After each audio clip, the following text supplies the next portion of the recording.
In my decade as a specialized dog handler at the city shelter, I thought I had seen it all. I've rehabilitated fighters and calmed fear biters, but nothing prepared me for Tyson. Tyson was a 70-kilogram black Cane Corso, a mountain of muscle with eyes full of cold fury. He arrived in chains, muzzled, after nearly crippling two experienced catchers. His file bore a bright red tag, extremely dangerous, do not enter.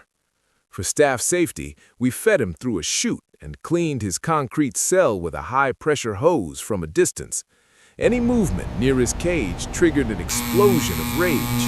He threw himself against the bars with such force that the administration windows rattled.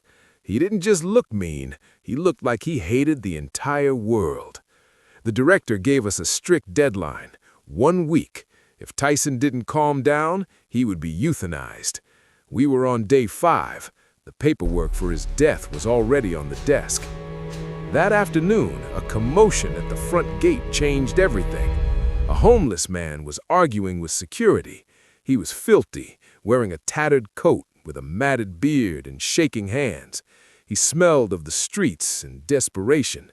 He kept wheezing that he could hear his boy calling him.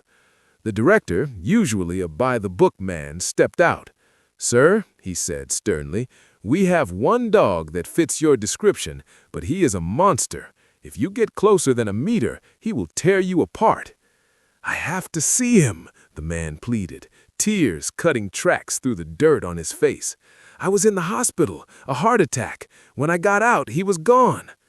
We led the stranger to the isolation ward. As we rounded the corner, Tyson sensed us. He launched himself at the gate, snarling, jaws snapping. I gripped my stun gun, ready to intervene.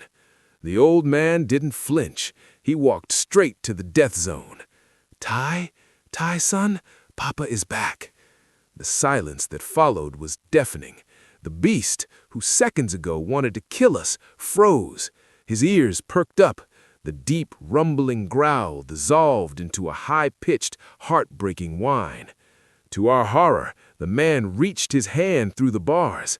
I flinched, expecting blood. Instead, the giant dog pressed his face into the dirty palm, licking the rough fingers frantically, his entire body shaking with joy. "Open it," the director commanded.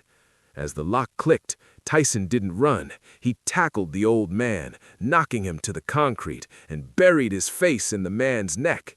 They lay there, a tangle of man and beast, crying together. The monster was gone. In his place was a puppy reunited with his father. We learned that the man, Sergey, was a former engineer who had lost his family and ended up on the streets. Tyson was his protector, his warmth, and his only reason to live. The dog's aggression wasn't malice, it was pure grief.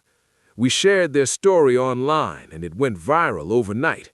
Donations poured in, enough to get Sergey medical treatment and buy a small house in the countryside. I visited them yesterday. Tyson was sleeping on the porch, fat and happy. He opened one eye, wagged his tail lazily, and went back to sleep. He didn't need to be angry anymore. His world was whole again.